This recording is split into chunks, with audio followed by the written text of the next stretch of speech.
Selamat datang kembali di ruang diskusi kita. Nah, kali ini nih kita akan coba selami sebuah tulisan yang, wah, cukup personal dan jujur ya. Judulnya, Sosok Perempuan di Pikiran Lelaki. Ini kayak semacam curahan hati gitu lah. Curahan hati ya. Iya, sebuah refleksi dari sudut pandang seorang laki-laki tentang bagaimana menurut dia nih penampilan perempuan itu bisa banget mempengaruhi pikiran dan bahkan perilakunya sehari-hari. Menarik. Sumber kita kali ini emang agak beda ya, bukan artikel berita, bukan riset akademis, tapi ya itu tadi, tulisan pribadi yang di-share online. Betul. Isinya itu nyentuh area yang sensitif banget, soal perjuangan jaga pandangan mata, terus ada gejolak nafsu, pandangannya soal baju yang sopan itu gimana, sampai ke soal tanggung jawab. Kompleks ya isunya. Nah, misi kita di sini tuh pengen bener-bener paham alur argumennya gimana, perspektif spesifik dari penulis ini. Kita mau lihat dia bangun alasannya gimana sih, apa dasar pikirannya, langsung dari apa yang dia tulis itu. Betul.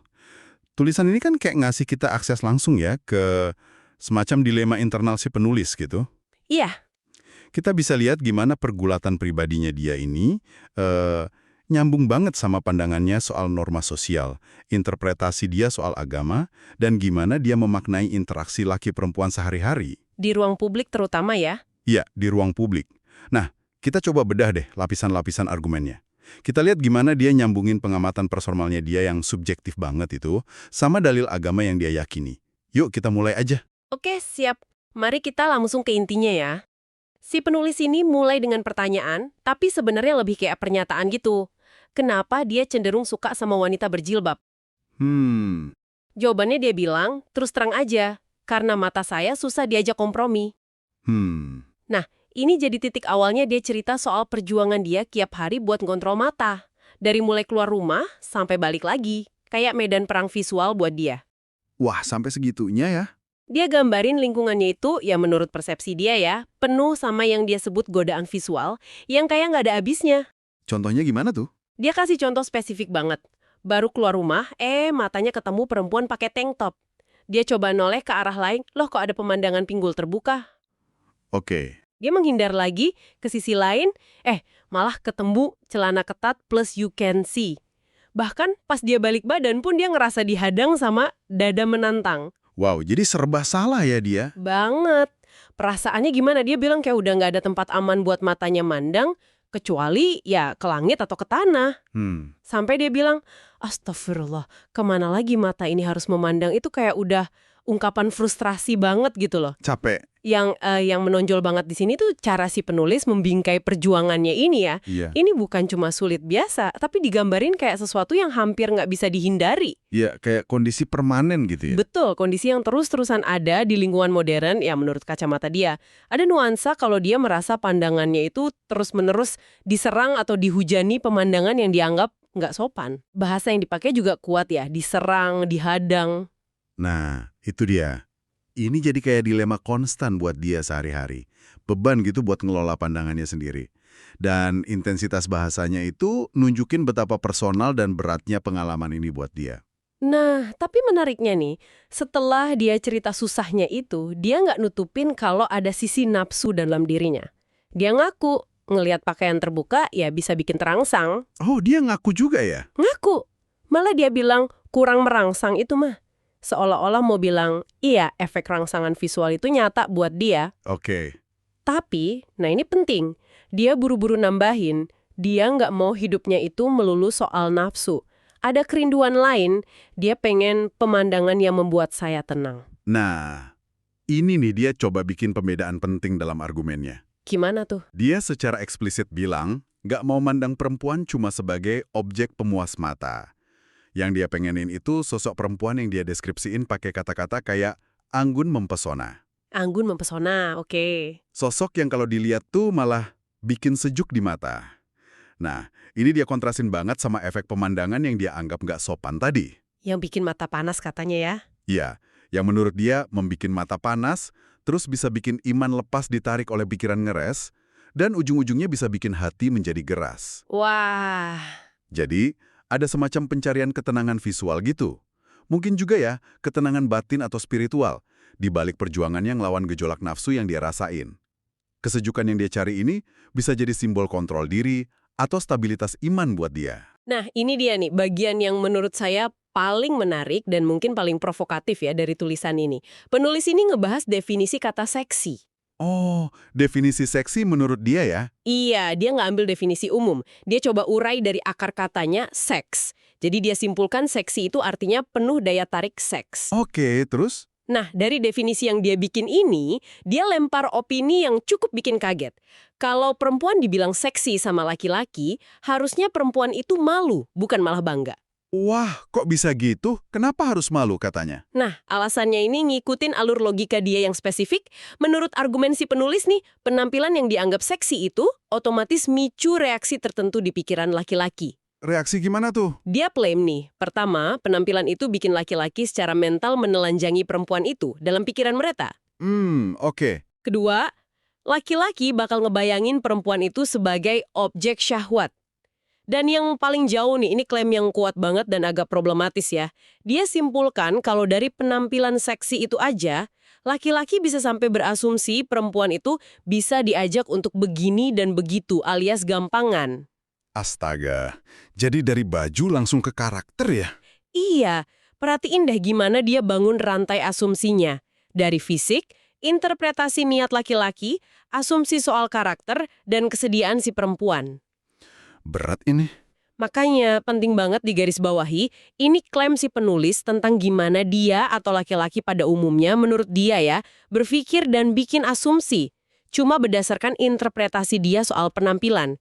Ini inti kenapa dia merasa perempuan harusnya malu dibilang seksi. Oke. Paham alur berpikirnya dia, meskipun, ya, cukup kontroversial. Banget. Nah dari situ, dia lanjut ke area yang gak kalah heboh soal tanggung jawab. Dan ini agak nyerempet ke nyalahin korban ya, victim blaming, meskipun dia nggak pakai istilah itu. Gimana dia ngomongnya? Dia nulis kalimat yang tajam banget. Mau tidak mau, sengaja ataupun tidak, Anda sudah membuat diri Anda tidak dihargai dan dihormati oleh penampilan Anda sendiri yang Anda sajikan pada mata lelaki. Wow, itu pernyataan yang, Berat kan? Terus kalau sampai kejadian hal buruk kayak pelecehan atau perkosaan, dia secara nggak langsung nanyain, siapa sih yang salah? Dan dia kayak ngasih sinyal kalau nyalahin laki-lakinya aja tuh nggak cukup menurut kerangka pikir dia. Nah, untuk nguatin soal tanggung jawab ini, dia pakai analogi yang gamplang banget. Analogi apa tuh? Dia bilang, tak ada pembeli kalau tidak ada yang jual. Oh, analogi jual beli ya? Ya, dia lanjutin lagi. Orang pasti akan beli kalau ada yang nawarin. Apalagi barang bagus itu gratis, wah, pasti semua orang akan berebut untuk menerima. Maksudnya gimana tuh dalam konteks ini? Nah, dalam argumen dia secara eksplisit nyamain penampilan perempuan yang dia anggap seksi, itu sama kayak tindakan menawarkan barang bagus gratis, yang otomatis bakal bikin semua orang, maksudnya laki-laki, pengen mencicipinya. Waduh. Analogi ini penting banget kita cermati. Secara nggak langsung kan, ini nempatin perempuan di posisi penjual atau penawar berdasarkan bajunya aja. Dan laki-laki jadi pembeli yang reaksinya dianggap wajar atau udah bisa ditebak. Jadi kayak transaksi pasif gitu ya? Betul. Ini kan mereduksi interaksi jadi kayak gitu. Dan nempatin sebagian atau mungkin malah sebagian besar beban tanggung jawab atas reaksi laki-laki itu ke cara perempuan berpakaian. Ini perlu dicatat tebel-tebel ya? Iya. Ini perspektif spesifik penulis dalam sumber ini. Cara pandang yang sering banget jadi titik debat panas kalau ngomongin soal pelecehan dan kekerasan seksual. Karena bisa jadi ngaburin isu konsen dan agensi individu. Oke. Nah, yang penting juga dicatat, argumen penulis ini kan nggak berhenti di pengalaman atau perasaan dia doang. Dia coba kasih landasan lebih kuat buat pandangannya dengan ngaitin ke ajaran agama Islam. Oh iya? Ayat apa yang dia kutip? Dia spesifik ngutip 2 ayat dari Al-Quran, surat An-Nur ayat 30 sama 31. An-Nur 30 sama 31 ya. Itu kan ayat yang memang sering dirujuk soal ini. Iya. Gimana tuh isinya kira-kira? Ayat 30 itu setahu saya isinya perintah buat laki-laki beriman. Hendaklah mereka menahan pandangannya dan memelihara kemaluannya. Oke, perintah buat laki-laki jaga pandangan ya. Betul. Sementara ayat 31-nya itu buat perempuan beriman. Isinya mirip, suruh jaga pandangan dan kemaluan juga, tapi ada tambahan perintah khusus. Dan janganlah mereka menampakkan perhiasannya, auratnya, kecuali yang biasa nampak daripadanya. Soal menutup aurat itu ya. Nah, si penulis ini pakai dua ayat ini barengan sebagai dasar teologis buat argumennya dia. Kayak mau bilang, kesulitan gue jaga pandangan ini sejalan loh sama perintah agama buat laki-laki. Dan solusi yang dia mau? Yaitu perempuan nutup aurat, itu juga sejalan sama perintah agama buat perempuan. Jadi penggunaan dalil ini kayak ngangkat keluhan pribadinya jadi isu moral dan religius yang lebih gede gitu. Paling nggak dalam kerangka pikir dia. Oke. Jadi ada landasan religiusnya juga menurut dia. Terus, setelah dia jabarin semua dilewa sama argumennya itu, gimana dia secara pribadi ngadepin kesulitan itu? Apa mekanisme coping dia? Nah, ini juga menarik. Gimana tuh? Ternyata cukup drastis loh. Dia ngaku lebih sering milih buat diam aja di ruangannya, banyak ngabisin waktu depan komputer. Oh, jadi ngurung diri gitu ya? Bisa dibilang gitu, dia bahkan sampai ngomong kalimat yang kedengerannya ekstrim ya. Biarlah mata saya ini rusak oleh radiasi monitor, daripada saya tak bisa pertanggungjawabkan nantinya di akhirat pandangan mata saya selama hidup di dunia ini. Wah, serius banget dia mandang persoalan ini ya. Banget. Itu nunjukin betapa beratnya buat dia. Nah, selain narik diri gitu, dia juga secara terang-terangan bilang nggak mau pergi ke tempat-tempat yang dia anggap pusat keseksian. Tempat kayak gimana tuh contohnya? Dia nyebut spesifik, kayak mall, kafe, atau sekedar jalan-jalan santai, JJS gitu. Kenapa emangnya? Alasannya, ya karena tempat-tempat itu, menurut persepsi dia, selalu menyajikan keseksian yang bikin dia susah jaga pandangan. Jadi, dia sengaja menghindar ya. Iya, ini nunjukin ada pilihan gaya hidup yang sadar dia ambil sebagai respons langsung atas kesulitannya. Bukan cuma ngeluh pasif, tapi udah jadi tindakan nyata, yaitu menghindar. Menariknya lagi, dia terus berspekulasi. Mungkin banyak laki-laki lain yang ngerasain dilema kayak dia. Dia nebak ada yang mungkin nikmatin, tapi dia juga yakin sebagian besar lainnya merasa takut dan bingung harus berbuat apa. Kayak nyari teman seperjuangan gitulah. Oke, nah akhirnya nih di ujung tulisannya setelah semua curhat dan argumen tadi, dia kasih seruan yang jelas banget buat para wanita. Oh, ada pesan langsung ya? Ada, dia nulis lugas banget. So, berjilbablah wahai wanita muslimah. To the point ya? Iya, dan dia nggak cuma nyuruh, tapi dia juga gambarin jilbab pakai kata-kata yang positif banget dari sudut pandang dia. Karena itu sungguh nyaman, tentram, anggun, cantik, mempesona, dan tentunya sejuk di mata. Kata sejuk muncul lagi ya. Iya, nyambung sama kerinduan dia akan ketenangan yang dia sebut di awal tadi. Pesan penutupnya itu emang eksplisit banget ya. Dan jadi kayak rangkuman pamungkas dari semua argumen dia dari awal. Gimana tuh kalimat akhirnya? Dia tutup dengan kalimat, jadilah wanita yang menjaga aurat karena itu menjaga pandangan lelaki. Kalimat ini langsung ngunci hubungan sebab akibat yang mau dia tegaskan. Jadi tindakan wanita menjaga aurat, Khususnya pakai jilbab, dalam konteks dia ya, itu adalah cara buat bantu laki-laki kayak dia buat ngejalanin perintah jaga pandangan. Dari perspektif penulis ini, jilbab itu jadi solusi ideal jalan keluar dari dilema personal yang dia rasain dalam banget itu. Ini kesimpulan sekaligus harapan konkret dia di akhir curhatnya. Oke, jadi kalau kita tarik benang merahnya nih ya, intisari dari pembahasan kita soal tulisan ini apa dong? Kita tadi udah kupas tuntas curahan hati yang personal banget ya. Iya, sangat personal. Seorang laki-laki yang gambarin pergulatan batinnya jaga pandangan mata di tengah lingkungan yang dia anggap penuh paparan keseksian. Dia kaitin erat perjuangan internalnya ini sama interpretasi pribadi dia atas ajaran agama Islam, dan dari situ dia nyuarain preferensi yang kuat banget bahkan kayak permohonan gitu, supaya para wanita milih cara berpakaian yang lebih tertutup. Khususnya jilbab ya. Iya, spesifik nyebut jilbab sebagai pilihan yang asih kesejukan dan ketenangan buat dia. Bener.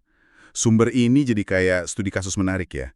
Gimana pengalaman pribadi yang subjektif, persepsi soal norma sosial, dan keyakinan agama itu bisa saling terkait. Ngebentuk perspektif yang utuh tapi ya kompleks soal isu sensitif. Isu penampilan, gender, dan tanggung jawab itu tadi ya? Betul. Terutama soal pembagian tanggung jawab. Argumen dia soal siapa yang tanggung jawab atas pandangan dan reaksi laki-laki, apalagi lewat analogi pembeli-penjual dan klaim asumsi karakter dari baju, itu jelas ini titik-titik yang sering bikin diskusi panas. Jadi perdebatan ya? Iya, bahkan pertentangan pandangan di masyarakat luas. Penting banget buat kita ingat terus, ini satu suara, satu perspektif spesifik dari sumber yang kita bedah ini aja. Oke, nah sebagai penutup nih dari pembahasan kita kali ini, mungkin ada satu pertanyaan ya yang bisa Anda bawa pulang buat direnungkan lagi. Boleh? Apa tuh? Setelah kita dengar dan coba pahami perspektif spesifik dari penulis ini, gimana ya kita sebagai individu atau sebagai bagian masyarakat sebaiknya menavigasi ruang publik dan interaksi sosial, di mana kebebasan berekspresi seseorang, termasuk soal cara berpakaian, sering ketemu, bahkan mungkin bentrok, sama interpretasi orang lain soal batas sopan santun, ajaran agama, dan dampaknya ke orang lain. Pertanyaan yang bagus untuk direnungkan. Perspektif yang baru kita dalami ini kan cuma satu potongan kecil dari mozaik pandangan yang jauh lebih gede dan beragam di luar sana. Sampai jumpa di kesempatan berikutnya di pembahasan mendalam lainnya.